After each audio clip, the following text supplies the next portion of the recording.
The ESIF Biological Data Standards Cluster and Primer. I introduced myself and my co-chairs, so moving right along.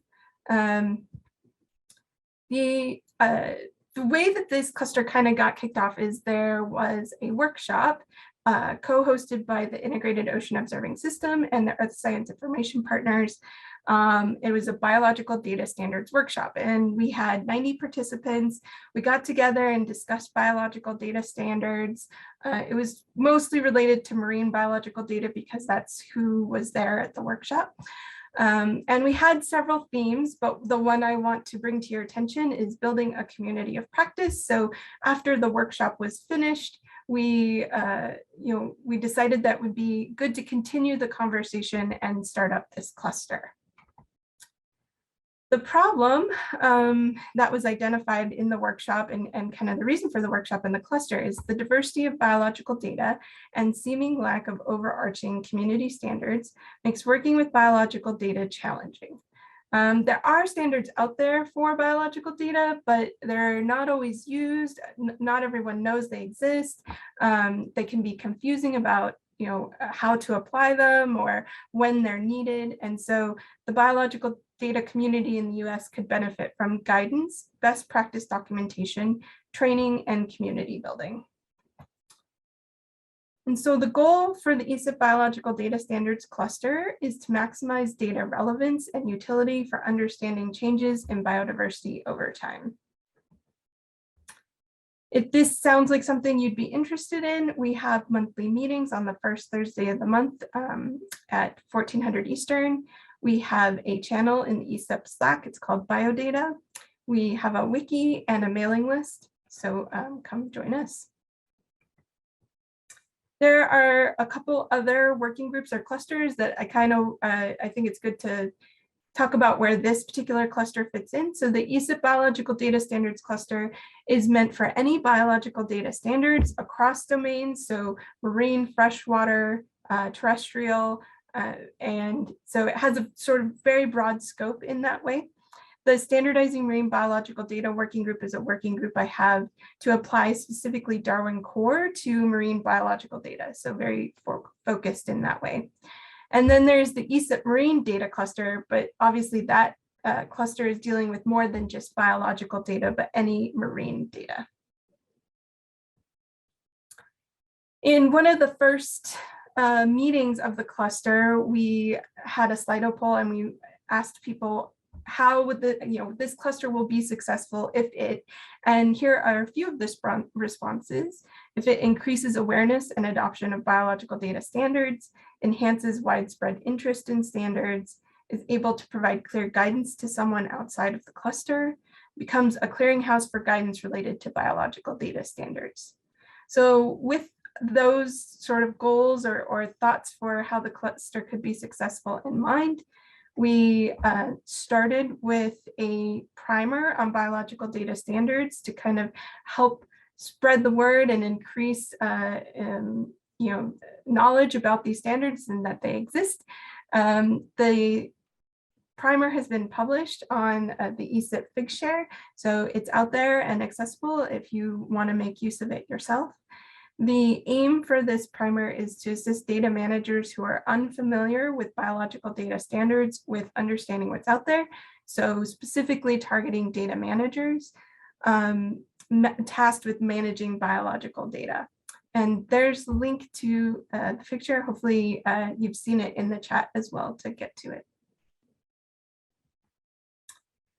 Oh, one other thing about the primer, it's just a version 1. So we realized that there's more to be done with it, more to kind of clarify, or maybe some things are missing. So we will continue to update this with new information as we get it. So as the cluster, we got this published and we were trying to figure out, okay, where do we go from here? What else do we need to do? And so one thing is to promote the primer. So we published it to the Data Management Training Clearinghouse. We announced the primer via social media. We have in the works a blog post for the ESIP blog, and we'll send out an email notification once the blog post is up. We would like to engage a graphic designer. The colors, I'm not a graphic designer, and I'm kind of the one that designed the way the infographic looks right now. So I'm sure it could use a keener eye to make it more aesthetically pleasing. And to print hard copies to take to conferences, should we ever again meet in person. And then assess how to make it more useful and companion products. And that's where we are today. So you guys are joining us for that part. And so now I'll do a quick walkthrough of the primer. I won't spend very long on it, but just so everyone is on the same page with it. And just checking that you guys can see the primer. Yep. Cool, thanks. Okay, so this is the primer. And we start off with, we want to make clear who this is for. We start off with the value proposition about why you might want to use standards. Then we have a series of questions on the left-hand side and answers on the right-hand side. There's a lot of acronyms. We try to link off where we can so that people can find out more. We wanted to keep the acronyms because otherwise this would be really text heavy, and we wanted people to be able to get a quick sort of quick and dirty breakdown of what's available out there, and hopefully encourage them to learn, to go out there and learn more. So as we move down, there's more questions and answers, and then some information about being able to mix and match the standards as you'd like to, but that some places have certain requirements, a link to our wiki, and then also a link to fairsharing.org, because this is obviously not all the standards that are out there, but we didn't want to recreate fairsharing.org. So that, that tool exists, so we just link off to it there. And I think that is it for right now. So next we are going to move, well, I'll just stop briefly and see if there's any questions about any of this so far.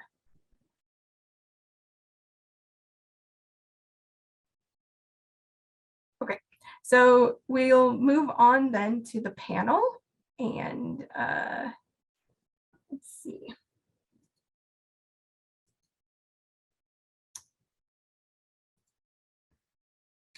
So one thing when we've presented this primer to people, frequently the question that comes about is, okay, now you've listed these standards, but how do I pick one? How do I make a decision? So what we're hoping to do today in this session is to help with making those decisions. And one thing to note, if you have requirements for a particular standard, your funding agency or wherever they have a requirement for what you need to use, you'll obviously just need to use that.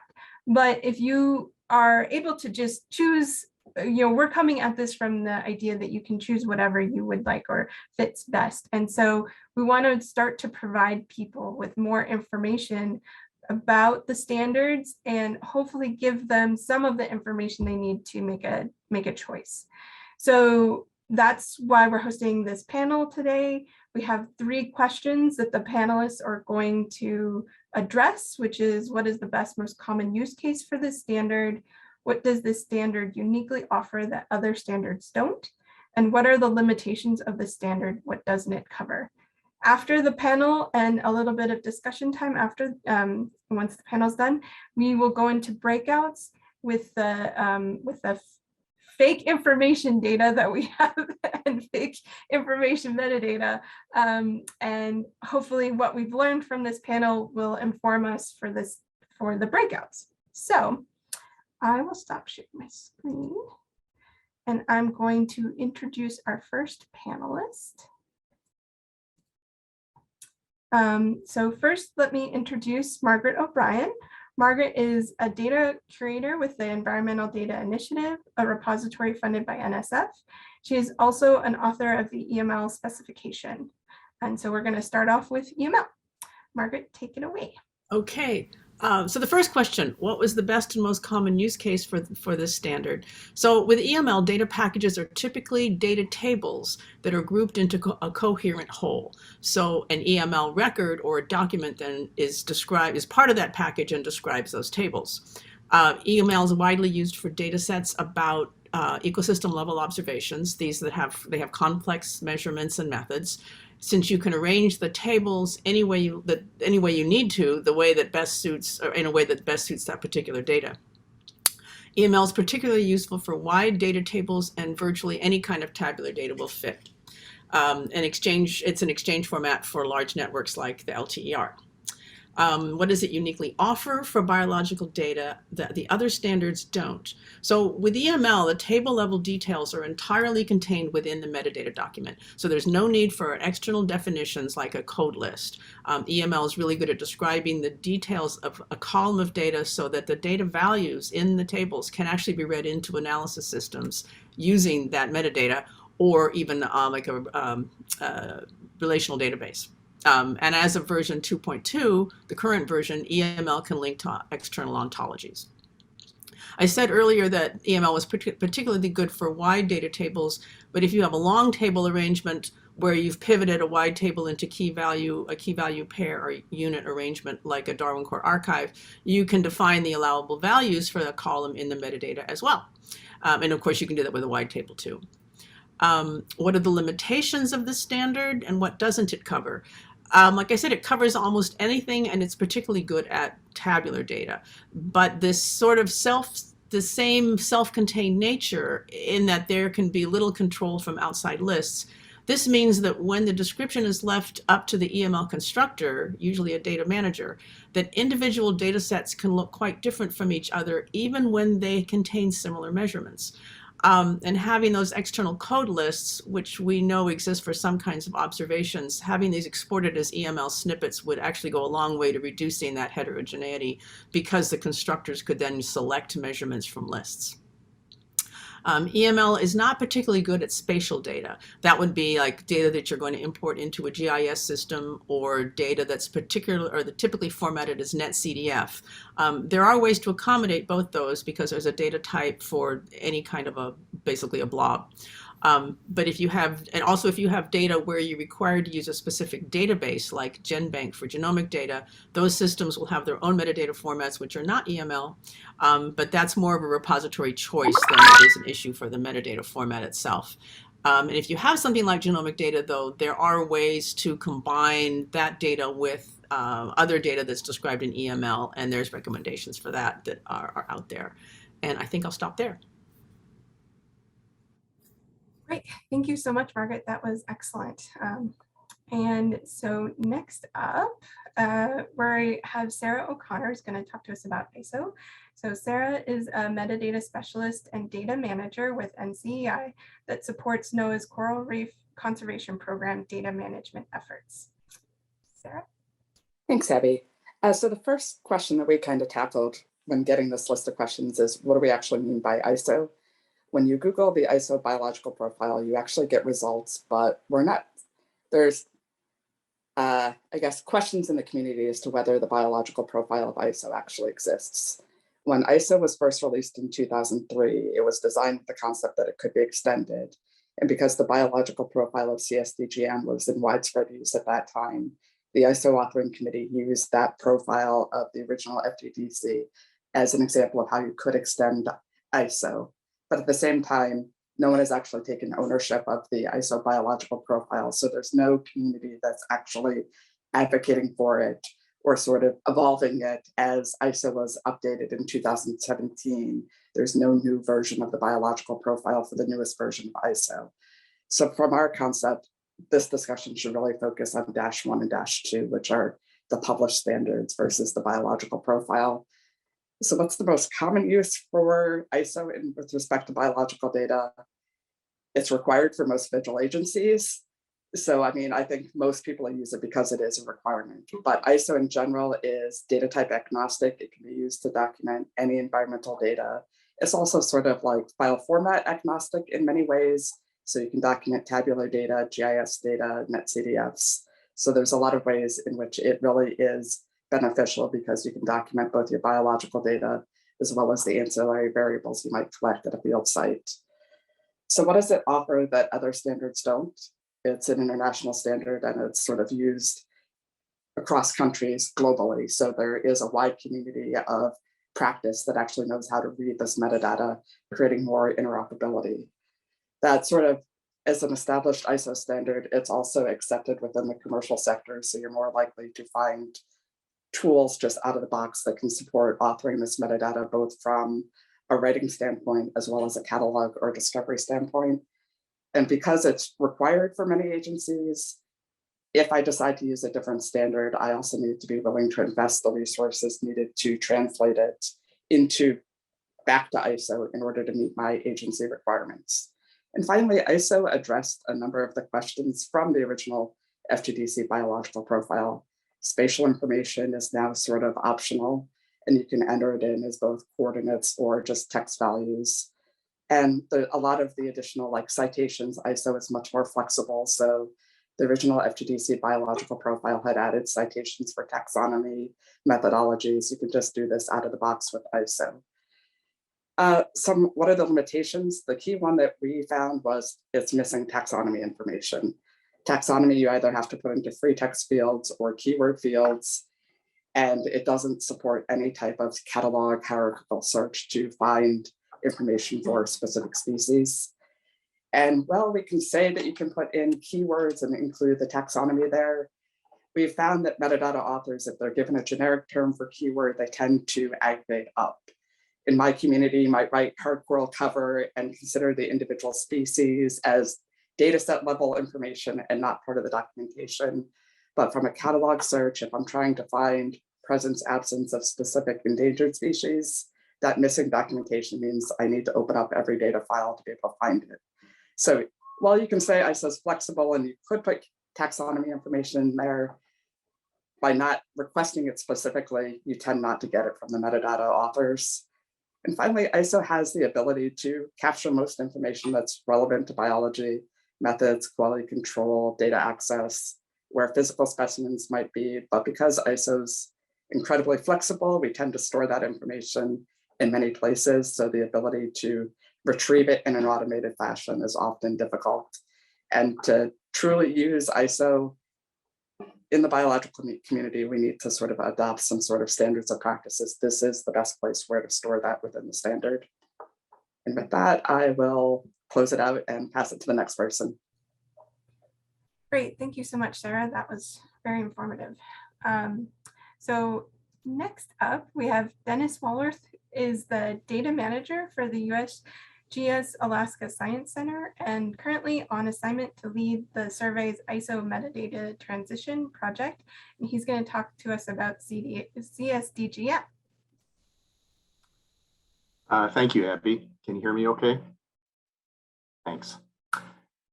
So the biological profile is an extension of the FGDC content standard for digital geospatial metadata. And both have been around for over 20 years. It provides for archival level documentation. Some of the features of this profile includes taxonomy classification, explanation of classification deviations, citations for observers, guidebooks, and sample vouchers. It features a methods section with a citation block, which is useful for summarizing methods and citing papers for full explanation. I kind of like that, separating that from process steps and the core standard that are more suitable for data process documentation. It has an analytical tools section, which can be useful to document modeling software that is relative to the data. The standard is relatively simple. It's easy to understand and effective. It doesn't try to be all things relative to the diversity of research data in the biological sciences. It provides a minimal level of documentation that works for most science data. It is a relatively easy to meet standard. And so I think there's something to be said for simple and just getting everyone to a content baseline. Since the profile is an extension to the base CSDGM standard, it does not require use of entirely different standards and tools for authoring biological data metadata versus metadata for other science disciplines. And this is important for me, in which I manage data and data publication for a multidiscipline science center. So we need clear and consistent workflows, tools, and metadata standards, regardless of the science discipline the authors works in at my center. While the CSDGM suite of standards are deprecated, it is still recognized by the FGDC. It is ubiquitous, akin to the shape format, the geospatial world. It's well understood with a multitude of tools for authoring and validating contents. However, that deprecation means it does not support a lot of emerging modern age ideas like persistent identifiers and web services. For instance, there's no place to record the classification authority's identifier for a species taxa. As a result, many end up shoehorning the identifiers in text fields, such as the classification common names. And some of these are limitations that are inherent in the CSDGM standard as a whole. The standard does not always hold up well for long-term or large projects. It's best for focused and specific, well-defined topics. It lacks expression for emerging modern sciences like genetics. It is a US-only standard, so it doesn't work well for international collaborations. Most catalogs will accept a standard, but some may not. That said, there are transforms available for exporting to ISO and DCAT and so forth. USGS does have a significant investment in this standard, though we are making plans to transition to the ISO standard. I think the biological profile still has relevance for the time being, but I think one needs to go into it with an idea of looking towards the future in consideration of ISO in the long term, at least for archival level documentation. And as kind of a plug, I would make a suggestion. It would be great if a group like this sort of took what was done with the biological profile and adapt it, build on what we know, look at other standards and adapt it. It's just kind of that baseline standard for biological sciences in the ISO standard. Perhaps we can find a way, a mechanism to, address that to the ISO committee.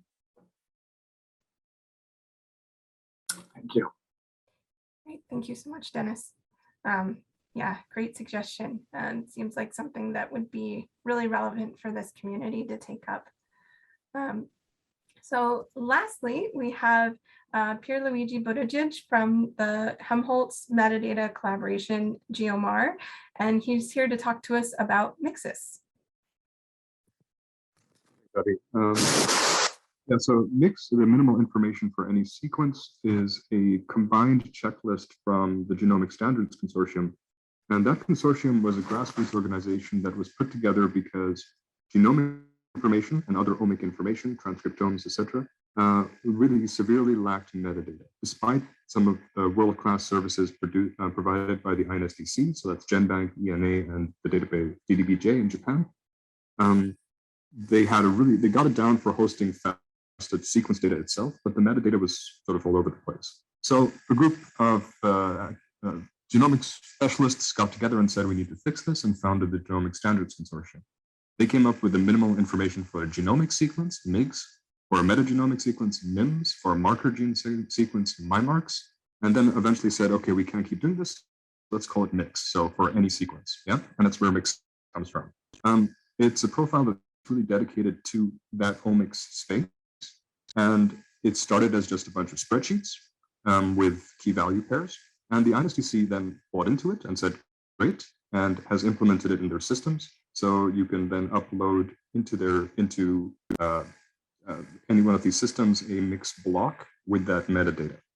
So that's where its main use case is. It's very much in the omics world, not just genomics anymore, but omics in general. And it's adopted. It's used by some, but really most of the records out there still don't have mixed compliant metadata.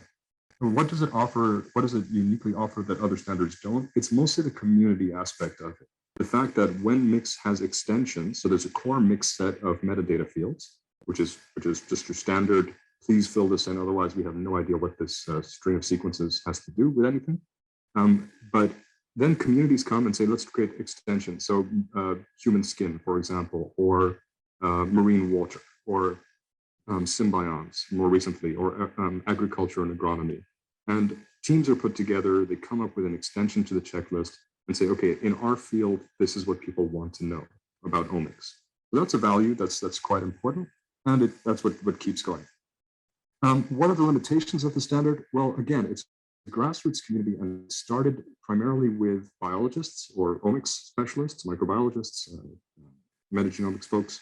And so data science capacity wasn't especially high to begin with. So there's a lot of legacy stuff inside that, like, for example, a lack of atomicity in the specifications. You know, you actually have to kind of parse the values of the key value pairs with custom scripts in order to understand them. And that's not great. But there are now efforts to upgrade that. So recently, there's a drive to cast mix, not as spreadsheets, but as RDF. So there's a casting of mix into the RDF world, which will make it far easier to start to take it apart and then query it in modern data systems. And also there's a drive now to map it to other standards that are out there, like Darwin Core from Tadwig.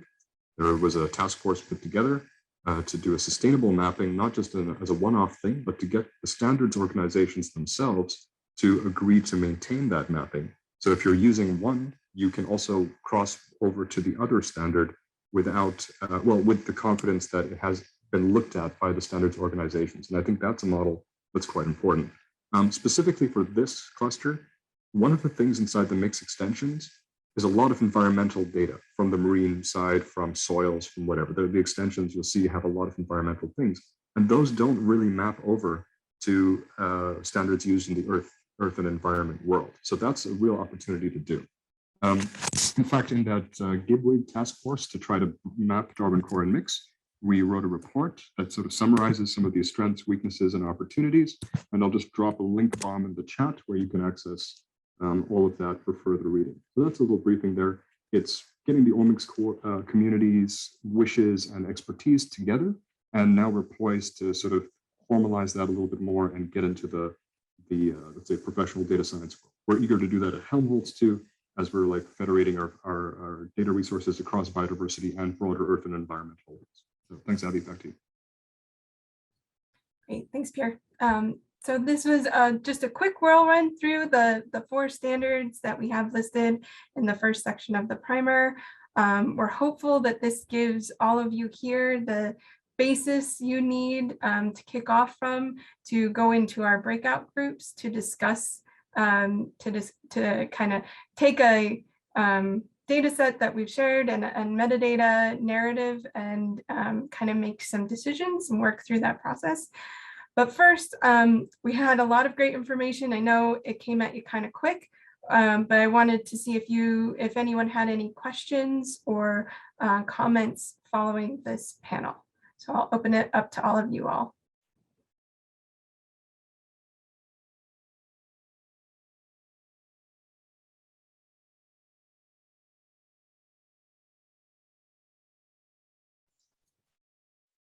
I can ask a question. Margaret, it sounds like some of the other standards discussed maybe have a broader use than EML. What is EML doing to try to expand or get used in more systems? I'm not quite sure what you mean by broader use. ISO probably has the most diverse use because it's an international standard. EML is a community developed standard, but as far as broad use, any data that can go into a table can be described very easily in EML in a way that makes it easy to understand down the road. As far as basically EML use has spread by word of mouth. It's been, the first versions came out about 20 years ago.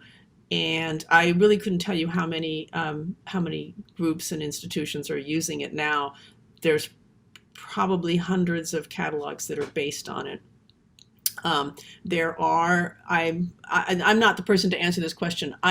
There should be some transfer scripts that go from EML to, I know there's one that goes to FGDC. I don't know if there's one that goes to ISO or to a profile of ISO. The difficulty being that there's enough variation on both ends. You have to define those endpoints first before you could do that. But there probably are some that do that as well. That would probably be the most important thing that could be done if it isn't already, is a mapping between EML and ISO. And I know that there's somebody on the call from Data One, I'm pretty sure. They actually, since they index both of those specs, they probably know the extent of that kind of the mapping between those two. But what they do, at least my understanding, is they map to a common intermediate. They don't map directly from one to the other. But that's the kind of work that really makes these standards interoperable, I think. Awesome, thank you.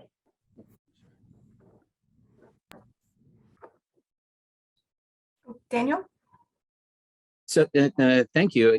So I was wondering, and I guess this is a question for all the panelists, but the interoperable is something that is very much necessary, and to see that we actually have to make it almost transparent. Now, what tools are there out there, and what standards are there that support R, so that you can just blindly use it and export a table from R or Python and be able to support the standard, and or read, I guess, both of those, so that we can expand it. But we basically, from the user's standpoint, we don't actually want to know that the standard exists. We just want it to actually happen as users.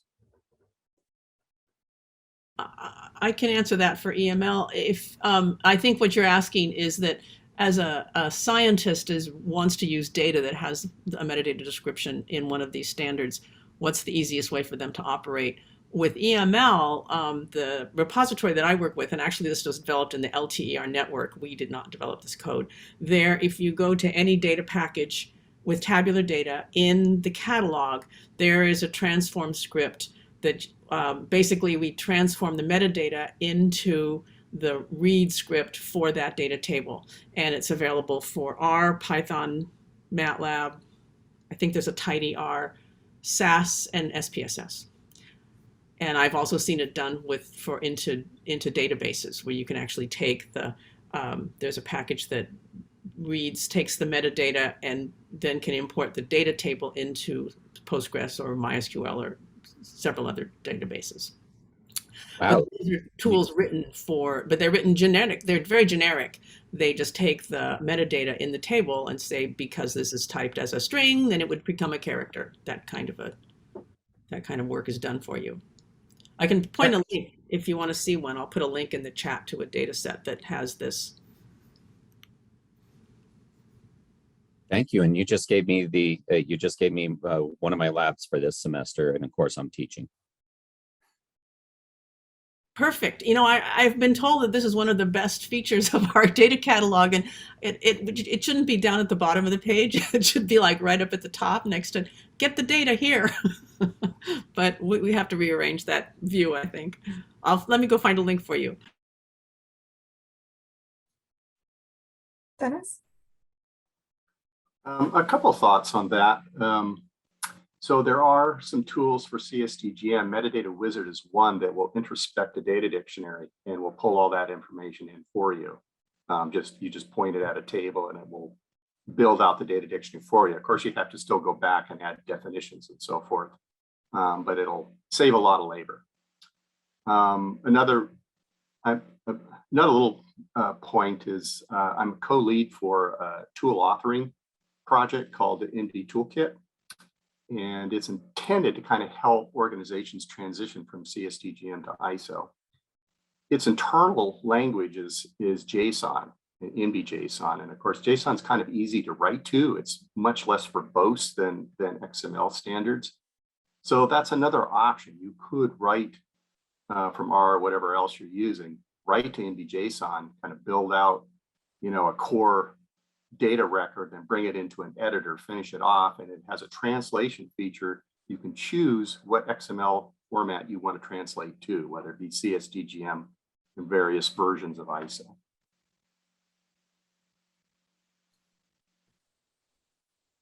Great. I popped a link in the chat that I think goes to the metadata wizard you were mentioning. Any other quick comments? We do want to head out to the breakouts, but I want to give the other panelists a chance to respond. Sarah? Yeah, I think for ISO, it really depends on the data type or file format you're talking about. A lot of GIS tools will have the ISO metadata editor or more generic editor built into that tool, so it can extract projections, it can extract portions of the data dictionary, but I'm not as familiar as to know whether that similar tool would exist for tabular data. So I think it really more depends on the community that's using ISO and the different type of editor, more based on file type versus content.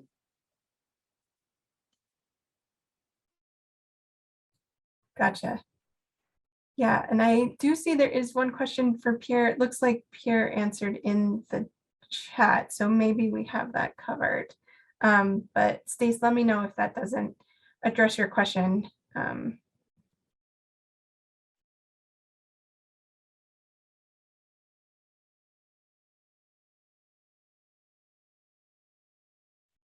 There's a lot there.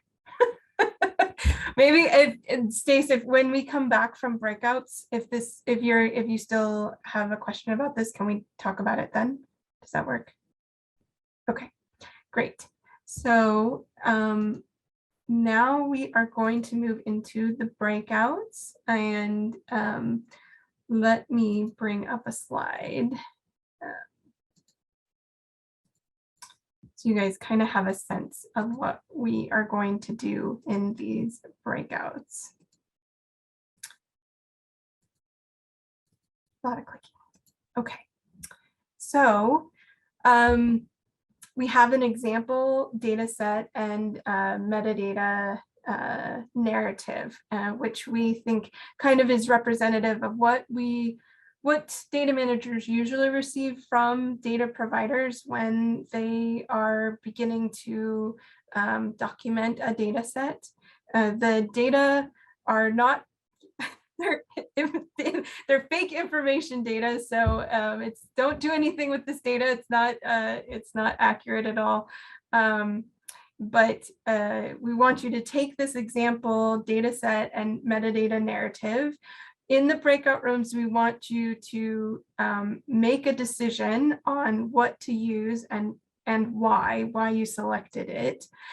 Or if you can't make a decision, we want you to document what questions you have or what information you were missing in order to make a decision about which standard you would pick.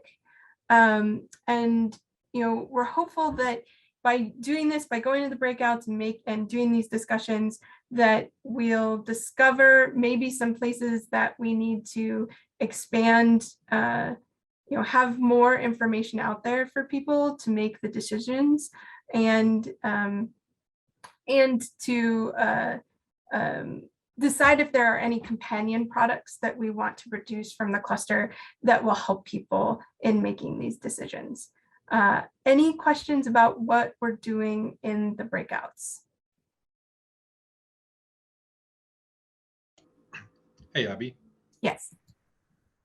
This is Robert. I was in the notes page, we're going to have a section called breakout session notes. And so however many breakout sessions there are, we'll just have a different heading in there. So folks in the breakouts can use the notes page to take the notes. So just go down to that section in the breakout, in the notes page. Yeah, and I can show what we're talking about there. So, we'll go down here. So there's the different breakout rooms, and we're just going to randomly assign you to a breakout room. Looks like we'll need at least 4 of them. So Diana will be in one, I will be in one, Robert will be in one, and then Matt Biddle has graciously offered to help us with a 4th room, and we will go into these discussions. Any questions? Guys. Just another housekeeping note here. Breakout session, or sorry, breakout room 1 might not be obvious for whichever breakout room you're in. So just put maybe a couple of names from that breakout group in that title there, just so we'll know which one was which. Yeah, okay, makes sense. All right, well, I think we're ready then to head into the breakouts. Let me know if you have trouble accessing the data or the metadata, and I can help with that. But otherwise, off we go.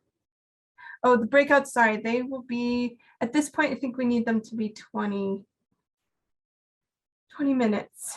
Yeah, 20 minutes. Great. I've got that adjusted, so I'll go ahead and open the breakout rooms then. Okay. Thanks, Allison.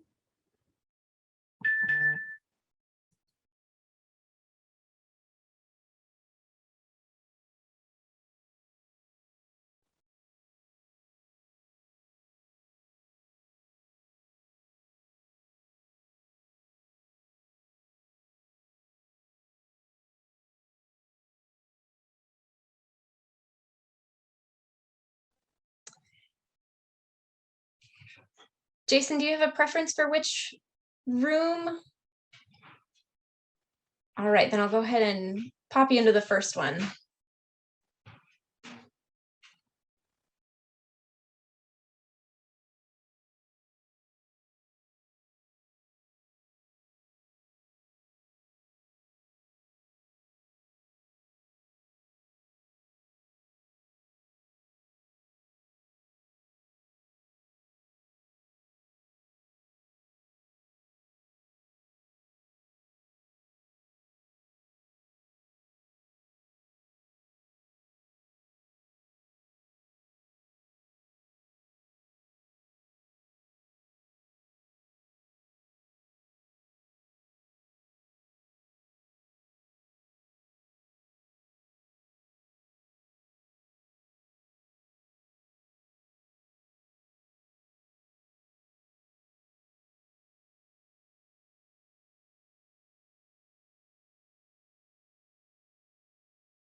Sorry, continue. No, it's okay. And I was just going to last sentence. You know, everyone noted that there was quite a lot of metadata that was missing that would have to be gotten from the metadata provider, from the data provider, like units and whatnot. That makes sense. Okay, thank you. So room 2. Hey everybody, this is Robert. We didn't elect someone to report out, so I'm going to just do a brief report out, and then if anyone else has things to add, then go for it. So yeah, we selected. Well, Steve was keen enough to point out that the NOAA was the funding organization, and that so ISO is what we selected, and we just, you know, for the rest of it, we just drank tea and chatted, but not really. We did have a lot of discussion on. One thing first that came up was this idea of putting CMEX terms, which is, you know, a habitat classification standard, things like bottom type and rugosity, and which metadata standard might work well for there. There were, you know, sort of arguments on the side of EML and CMEX both for this. Folks in our group said that the simple vocabulary from CMEX could be declared within ISO, and that the habitat types could be treated as keywords. So it sounds like ISO could be modified and or flexible in that manner. Then we went into some discussions of sort of the strengths and weaknesses of EML versus ISO. I think EML definitely offers more sort of explicit taxonomic linkages than ISO, but it sounds like ISO is adaptable in that way. And I think Sarah pointed out a few ways that could be. One thing that's really strong about ISO is tied in with a lot of catalogs, and both nationally and internationally. And I think that's a real strength. I think I asked the question at some point along the way whether or not these things would ultimately be merged, and there was a resounding no in the room, that ISO and EML are probably never going to merge. They're just two different things. And then I'll just open it up for anyone else to add from our group what else they might want to. Just one more thing in from our group was with regard to tools to create and use these records. And we talked a little bit about tools that are manual edit, like GUI-like tools to create either EML or ISO, as opposed to scripting. And then do we have scripts that can automatically initiate an ISO document, for example? Yeah, we focused a fair amount of conversation on talking about the level of effort that would be associated with working in these different standards. And I didn't think about it till we left our breakout room, but I think that's telling that that was like something that we focused on, is how much work would it take to actually use one of these standards or another. Great, thank you. Room 3? Yeah, I'll take the lead on that. Similar with room 2, the first conclusion we came to was it's NOAA data, so it must be ISO. And then we kind of explored why EML might be useful, might not be useful. I think there was a little bit of confusion as to including geospatial information in EML. That this was more of a tabular file, and from my understanding, EML does a really good job at describing tabular files. But then when you get into GIS systems and bringing in more of your polygons and types of shapes, I think EML doesn't do a great job with that. So I think just getting a better understanding as to where EML might not work with geospatial information very well. And then, there was really a lack of information as far as units with each of the observations. So basically any metadata record you would be able to develop out of this would be incomplete. And then we also had a conversation about the use of Darwin Core and the extended measurement or fact to be able to use AFID or worms identifiers that would be capable of handling these observations. And I know that dips into the second section of the primer into the data standards recommendations, but I think there's overlap between the two. And then the last part is you can definitely rule out the mixes metadata standards because there is no omics related in this data. That was it. Awesome, thank you. And so I will represent the last breakout room. The initial, we didn't really actually talk about the fact that it was NOAA, so we didn't just go straight to ISO, but just a feeling that we still didn't have enough information to make an educated decision, even with the panel, that it was difficult because it didn't provide it was a lot of information to take in for one, and then to process it and then use it to make a decision was maybe just a bridge too far. But that this did give us a good start with that, and just identifying that there's a place to have these types of discussions. But generally, I think we were leaning towards ISO because it's the most broadly used. And so that might be the reason to pick it, although EML might be more applicable, just have like more fields for it. There was some question about whether we might want to use multiple metadata standards to represent the different parts. And so I don't know what people think about that. Maybe the work involved in trying to do that might be the limiting factor there. But we just discussed that maybe the taxonomy piece was maybe the weakness for all the standards, and we weren't sure that if there was a place in EML to identify the taxonomy. I'm not sure. I haven't worked with it enough to know if you can do the classification easily in EML.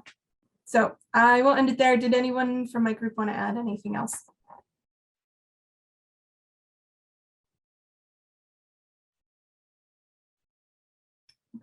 Oh, one other thing, I think we also decided that it would be nice to have, if there were transforms between them, that would make it helpful in the work we're doing to use a standard that it makes the most sense to us, but to know that we're able to easily transform to another standard if needed would be really beneficial.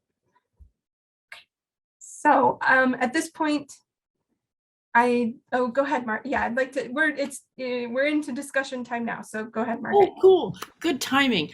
I just had a comment. One of the things that kind of occurred to me as listening to everyone is that part of the biggest part of this decision is what's the intended outcome of why are we doing this? Why are you describing this data in the first place?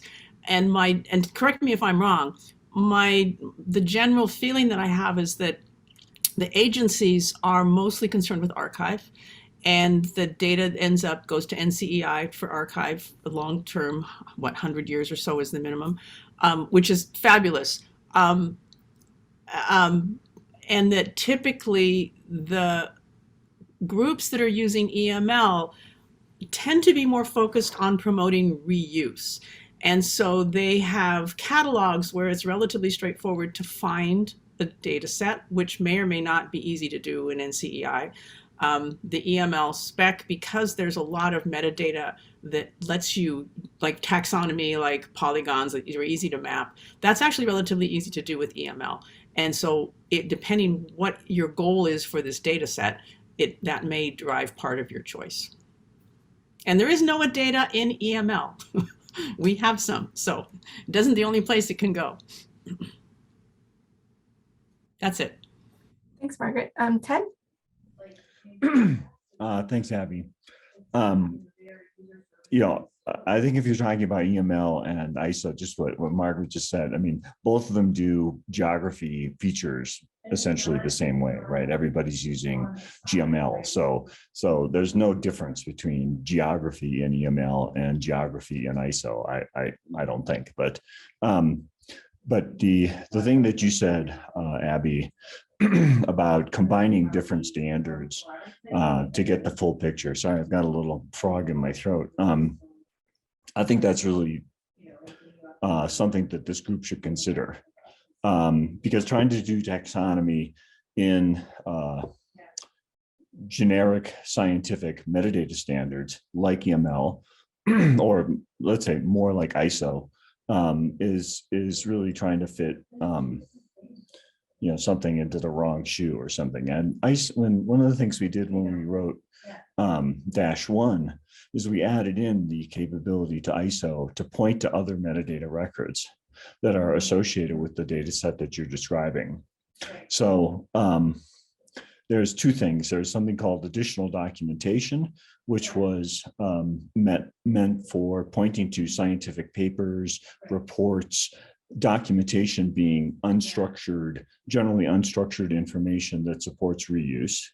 And then there's another one called additional metadata or something like that. I don't remember exactly the name of the element, but the purpose of that was to be able to point to more detailed metadata about the data set that's in some dialect other than ISO.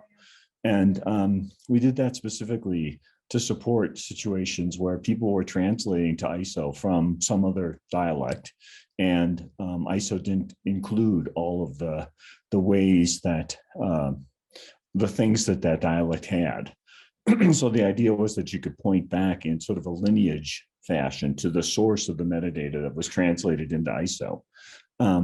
And that's, that's what there's no reason really these days to decide on the metadata standard we're going to try and use, because people are connecting more and more metadata standards, specialized domain standards.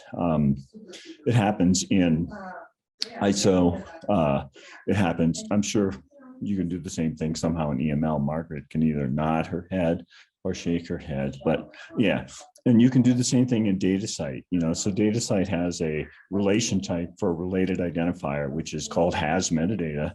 And the reason that exists in DataCite is so that you can use DataCite for discovery and identification, getting a DOI, but you can still point back to more detailed metadata. And of course, that's repeatable. So you can actually point back to different metadata in different dialects. And that element in DataCite includes, the schema of the metadata you're pointing to. The same is true in Stack, Spatial Temporal Asset Catalog, which is being used for a lot of geospatial as a sort of high-level discovery thing for lots of different spatial temporal kinds of data. And it has, in that case, it's called a rel for a relation that can also point back to more detailed metadata. So this model of a single metadata standard for all of biology or environmental biological observations, I don't think really makes sense. And there's no real requirement for it these days, because anybody who's got data sets that you guys are interested in is putting them in DataCite anyway, and to get a DOI, and you're going to point from DataCite back to more detailed metadata. If you've got, ISO metadata for discovery, or another thing that EML does really nicely that ISO also does is provenance. And I've been talking to a lot of people about eDNA lately, and provenance of eDNA analysis is really super critical. And of course, in ontology land, there's prov. So you would do that in ISO or in EML, but you might even want to point to a prov record for, some more detailed provenance information of the analytics and the intermediate products that are created along those chains. So yeah, those are really good points. Suggest. And I hope no one is taking away from this that we are suggesting one metadata standard to rule them all. We definitely want to identify that there's multiple standards out there. But we're just trying to help people with how to pick the one that makes the most sense for what they're doing. And, I think it's probably harder than we'd like it to be, maybe. And also, as Pierre mentioned, it's basically where the data are going to go is going to inform which standards you use. But I also think it's helpful if you can think about these standards while you're documenting your data, like in-house, before you're trying to share it to a repository, so that you have in mind what information is going to be needed in order to create a version of a metadata standard that you need. So, which I think, Pierre, you touched on, but go ahead, Pierre. Yeah, more on that. So that's something that we've realized in Helmholtz for sure, but also in our UN systems to bridge very different cultures of data sharing across regions. People will do it the way that makes sense locally. They have local objectives, local mandates, local practices. And in a sense, the standard should never get in the way of that. It just tells you how to talk to others. It's a convention in a sense. So what we're encouraging, we have what HMC does is that we co-fund projects from multiple Helmholtz centers to get the metadata up to a better state. So some of them that we're funding right now, we encourage them to set up internal lightweight databases to gather all the data that their scientists think is necessary for good science, right? Because we don't know what that is. And then go through that and make sure you map as many of the attribute and fields to existing standards that are used in the community. So that's mixes, Darwin Core, whatever else, right? Once we have that, you can make sure that your science runs. You make sure that whatever you archive is complete for posterity. The standards may not exist yet for the kind of data you're gathering. But you can also then quite easily export chunks of those things to the various things you're submitting. So you put in a JSON LD thing to Pangea, or you submit to the INSDC with Mix, or to GBIF and Otis with Darwin Core, or if you have to submit to other systems that require ISO, you're ready to go because you at least have the data and metadata. We then recommend that it's as atomic as possible in terms of syntax, right? Because some of these, including Mix, right, they require quite complex syntax inside the fields, and you have to essentially write a script to parse it. That's not great. So if you make that as atomic as possible, the value, unit, whatever else is all separate, then you can actually mix and match that on an export level to then satisfy whatever syntactic requirements are then there. So, you know, it's like layers and layers, but I think at the core of it, it's just making sure that the metadata and data are sound and have captured as close as possible the digital twin of whatever was done in the field, because that's what's going to matter like 50 years down the line. Yeah, definitely. Great points. Thanks, Pierre. Sorry, Ted. Okay, quickly, because we have 3 minutes and I want to wrap up. So quickly, Ted. Yeah, one thing about ISO 2, -2 has been completely superseded by -1. It includes everything that's in -2, and -1 really has a ton of improvements over either 19115 or 19115-2. So I would not even think about -2 for more than 2 or 3 seconds. Okay, good to know. Thank you. So I think this has been really helpful for us in you know, how to make the primer more usable to folks. I'm going to lean on Diana. Do you have some takeaways or Robert that we can take away from this session? Can't hear you, Diana. Hey, Abby, this is Robert. Yes. I'll weigh in here. It sounds like to me, I mean, really taking away just this last discussion point that everyone was going over is this interoperability between these main standards and whatever local standard is being generated. I think that's a really interesting message and good. And I do think it's, you know, we're talking about 4 different languages here, you know, French, German, English, and Spanish or something. But then if you include all the other languages in the world, it gets crazy. So I think there is value in reducing the set of ultimate languages that we go to. I think that's really important. And then calling those out in a primer where new data managers are involved, that they're like, oh, these are the 4 main standards out there. That's cool. And we have these translation tools between them. So that seems like a really sort of takeaway point is this idea that, you know, really wanting to preserve the local standards, but then also build in ways that scientists can interoperate easier with various standards. That's one of my big takeaways. Yeah, definitely.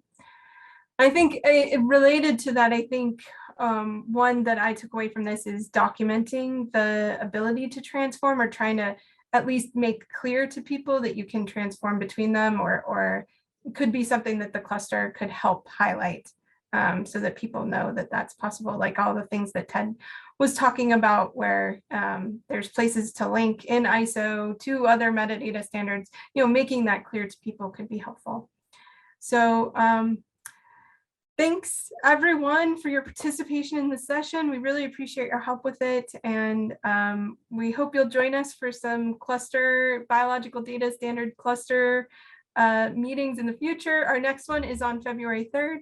So hope to see you there, and have a great rest of your day.